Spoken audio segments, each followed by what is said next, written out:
this video, I'm going to walk you through an example that covers all of the material pretty much for chapter 4 and show you how to do the steps on the calculator. So here we have the heights and weight of 11 men between the ages of 21 and 26 were measured. The data are presented in the table below. So the first thing we do is enter our data in the calculator. So again, to build that good habit, we want to do second plus 4 and then enter, and that'll clear any existing list that we have in our calculator. So now I'm going to press stat and then enter and type my data in. And again, this L1 of 12 just shows you that you're on the 12th entry. And I can press the over button to go to L2, and then again I would just type in my data. So I'm going to type in my dependent variable into L2, which in this case is my weight. Now that we finished entering our data in, we're going to press second mode to quit out of our data. So again, we're pressing mode because above it in blue I have the word quit, and that matches with this blue second button, so that will allow us to activate that. Now the first thing we want to do is draw a scatter diagram of the data, treating the height as the explanatory variable. So there's a couple different ways to do this, so this may be slightly different than the directions that are in the calculator instructions that are posted on Moodle. So if you press second y equals, that'll go to the stat plot menu, and then I'm going to press enter. We want to turn on our plot 1. So I'm going to press enter, and then I'm going to come down to make sure that's highlighted. So we want that to be turned on. This first one is a scatter plot, so you want to make sure that's highlighted as well. You want to make sure your X list says L1 and your Y list says L2, and then you can pick your mark. It doesn't matter what's there. Now I'm going to hit graph, and you probably won't see anything. You may even see a line. So if you have a line there, go to y equals and just press clear, and that'll wipe out the line that's there. So go back to graph, and we're going to do zoom. And then if you press the up button a couple of times there, that'll get to that quicker. You have something called zoom stat, so that allows you to get to the statistics mode there. So I'm going to press enter here on zoom stat, and now I can see my scatter plot. So you notice that looks like the image I have there. Next, we want to compute the linear correlation coefficient between the height and the weight of men in the sample. So this linear correlation coefficient shows us if there's a linear relationship between the variables. So I'm going to press second mode to quit out of that. And then we're going to go to stat and go over to calc. And then we're going to go down to this linreg ax plus b. So you want to be careful there. There's 2 linregs in there. And then enter. And then we're going to do second 1, comma, second 2. So that'll tell us which 2 lists we're using there to perform the linear regression. And then if we put another comma there, and then we press vars, and then go over to y vars, and then press enter, and then enter again. What that'll do is that'll type in our linear regression model into L1, which is what we're going to eventually want to do. And that'll actually, when we go back and look at the scatter plot, that'll show that linear regression model on top of our scatter plot. So that'll save us some time in the future. Now, if you have one of the ones that has the menu, you want to make sure that your X list says L1, your Y list says L2, your frequency list should not have anything beside of it, and then beside stored regression equation, that's where you're going to have that Y1. So now that we've typed that in, you're going to press enter. If you have a menu, you'll go down to calculate, and press enter. Now, for us to have a linear correlation coefficient, we need R. Notice that we do not have R on our calculator. So there's a couple things we need to do in order to do that. This is something that you'll have to do over and over again if you're clearing the memory on your calculator, so it's very important that you do this.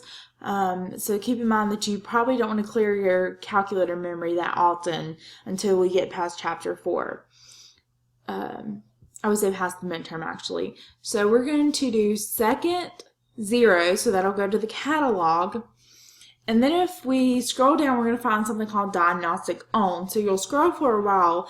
If we press alpha and then this X inverse here, see how in green there's the letter D?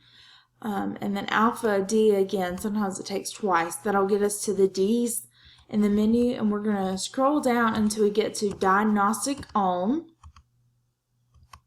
And then we're going to press enter. And then enter again. Now that'll turn our diagnostics on in the calculator. So now we're going to go back to stat, go over to calc number 4, second 1, comma, second 2, comma, vars, go over to y vars, enter, enter again, and then enter one more time. Now you'll notice that we have an r squared value and an r. That is what you want to show up every time that you're doing this linear regression in the calculator. That'll just save you time. So that r value there is our linear correlation coefficient. So let's record that here. So r is approximately equal to, let's round this here, 0.9142.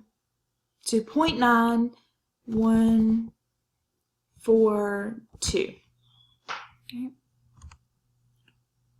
So the next question here asks us to comment on the type of relation that appears to exist between the height and weight of the mean based on the scatter diagram and the linear correlation coefficient. So in order to do this, we want to look at the table in the appendix. So let's do that. So we're going to pull up table 2 from appendix A, and this has the critical values for the correlation coefficient. So we have 11 data values, so we're going to scroll on our table to find where n is 11 and look at that value. So our critical value is 0.602.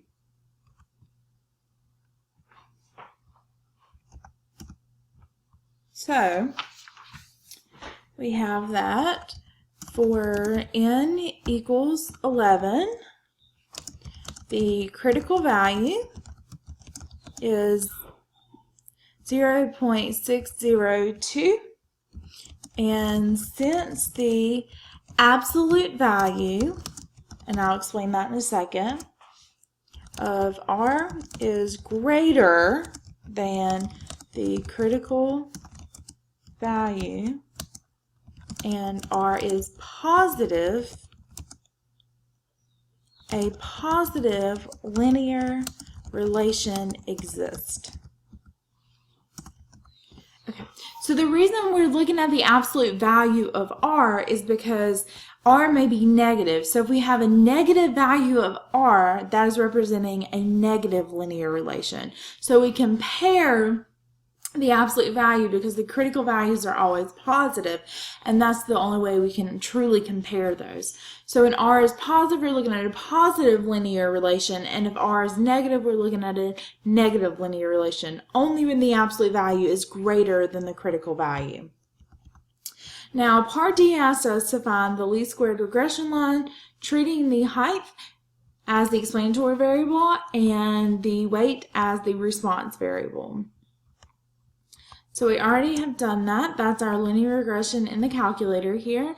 So let's record that. So to do that, our regression model there is a prediction. So we're going to use y hat to represent that. So y with a little hat over it. There's the y hat is going to be equal to 5.371x. And it's usually plus b, but we have b is negative, so minus 203.58. So that's going to be our least squared regression line. So now let's interpret the slope and the y-intercept if appropriate. So we say appropriate here because sometimes it doesn't make sense in context to interpret the slope or the y-intercept. So our slope is A from the calculator and our y-intercept is B from the calculator. So let's start with the y-intercept since it's a little bit easier here. So the y-intercept is always 0, b from the calculator. So in this case, it is this ordered pair. We're looking at 0, and 0 is the x value, so 0 inches, and negative 203.58 pounds. So if we look at this here, we would say it is not appropriate to interpret the y-intercept since we are looking at the value, are looking at when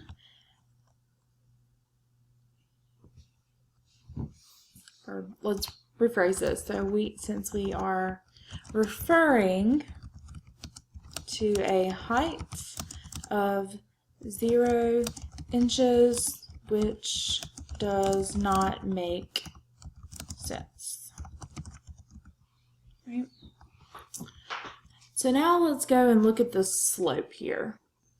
So let's recall what slope is. So slope is, let's insert an equation here. So slope is equal to the change in y over the change in x. So in this case, we're looking at the change in weight over the change in height. And so if we look at our slope and write it as a fraction, we can put 5.371 over 1. So this is how we want to actually leave our slope as a decimal instead of a fraction. So write it as a decimal and then put it over 1, and now let's actually interpret that.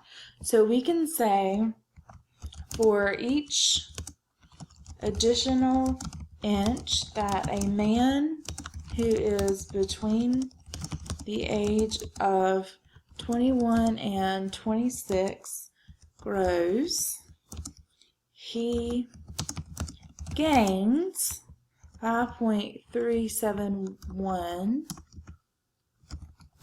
pounds. Right? So since both of those are positive, we're talking about an additional. So an increase in height results in an increase in weight. All right? So there's the interpretation for slope and the y-intercept. So now we want to use our regression line to predict the weight of a man who is 75 inches tall. So let's just copy our regression line down here.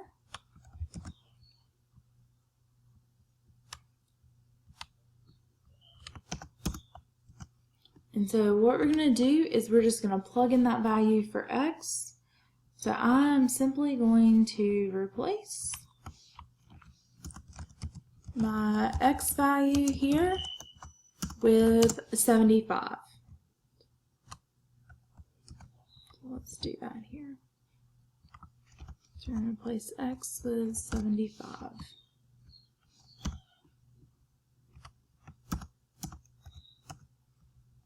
And we can type that in our calculator here. So 5.371 parentheses 75 close parenthesis minus 203.58 and enter. And we get 199.245. So we can say that a man who is 75 inches is approximately 199 pounds. And we'll finish going through this example in the next video.